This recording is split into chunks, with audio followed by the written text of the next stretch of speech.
Hey guys, welcome to the education with Rahul. So जैसा कि आपको पता है कि स्टेट बैंक ऑफ इंडिया का क्लरिकल का नोटिफिकेशन आउट हो चुका है और 27 अप्रैल से इसके फॉर्म स्टार्ट हो गए हैं और 17 मई इसका लास्ट डेट है। तो आई होप आपने नोटिफिकेशन देख लिया होगा और बहुत सारे लोगों ने फॉर्म भी भर दिया होगा। सो इस वीडियो में हम कुछ इंपॉर्टेंट बातें करने वाले हैं जो बहुत ज़्यादा इंपॉर्टेंट है इस रिक्रूटमेंट से रिलेटेड। और एक चीज़ मैं आपको बताना चाहूँगा कि ये मत सोचना कि ये वीडियो मैं लोगों को मतलब लोग देखें इसलिए बना रहा हूँ या फिर लोग मैं इससे कुछ पैसा कमा पाऊँ इसलिए बना रहा हूँ। ऐसा कुछ नहीं है। मेरा इंटेंशन बस इतना है कि जो मेरा एक्सपीरियंस है state bank of India clerical से रिलेटेड वो मैं आपको शेयर करने वाला हूँ, क्योंकि बहुत छोटी छोटी चीज़ें हैं, बहुत माइन्यूट सी चीज़ें हैं जो आप लोगों को ध्यान में रखनी है। फॉर्म भरने से पहले आपको अप्लाई करना है, उससे पहले जो मैं चीज़ें बताने वाला हूँ इनको अपने दिमाग में रखना है, उसके बाद ही फॉर्म अप्लाई करना है। क्योंकि कभी कभी क्या होता है ना कि आप फॉर्म अप्लाई कर देते हो, एग्जाम भी दे लेते हो और प्री मेंस निकालने के बाद भी लोग मैंने डिस्क्वालीफाई होते देखे हैं इसमें।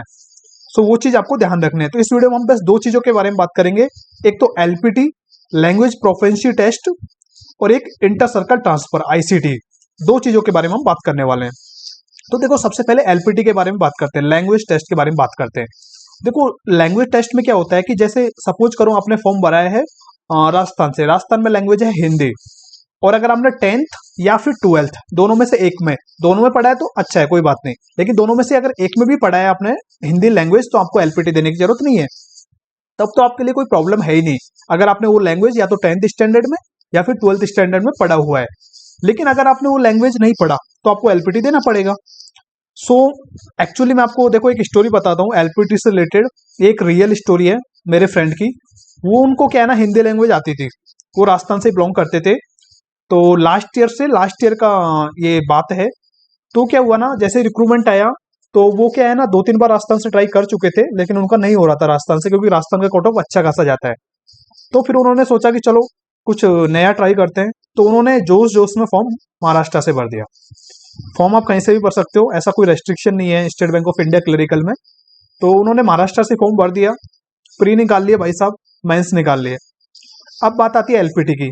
अब महाराष्ट्र में लैंग्वेज टेस्ट के लिए आपको मराठी आना जरूरी है, क्योंकि आपकी जॉब लगने के बाद आपको सारे काम वहाँ पे पब्लिक डीलिंग करना पड़ेगा। तो पब्लिक जनरली क्या बोलेगी, मराठी बोलेगी, तो आपको मराठी आना जरूरी है महाराष्ट्र में।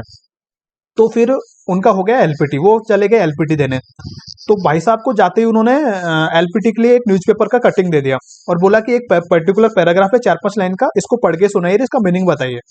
तो जो मेरा फ्रेंड था वो नहीं कर पाया वो चीज़, क्योंकि उसको तो मराठी आती नहीं थी। वो थोड़ा बहुत ट्राई भी किया था सीखने का, लेकिन नहीं कर पाया था।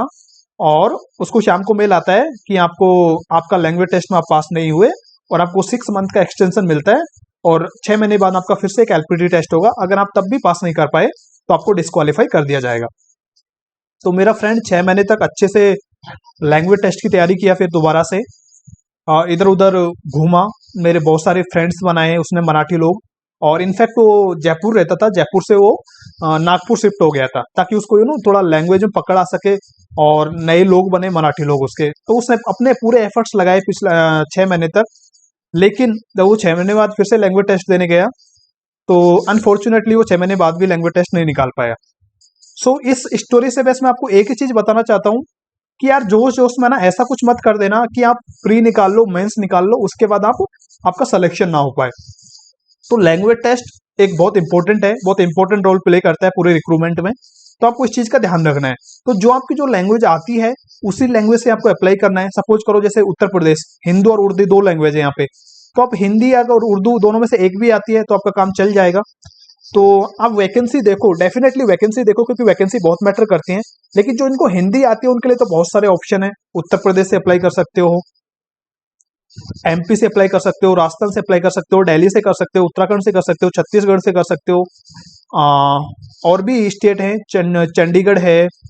तो जो भी आप देख लेना ये लिस्ट में, तो बहुत सारे स्टेट है जहाँ से आप अप्लाई कर सकते हो। और जो लोग जैसे महाराष्ट्र से हैं तो उनको तो कहीं बाहर जाने की जरूरत है ही नहीं, मराठी लैंग्वेज है, तो आप अपने महाराष्ट्र से अप्लाई करो, महाराष्ट्र से ठीक ठाक वैकेंसी है।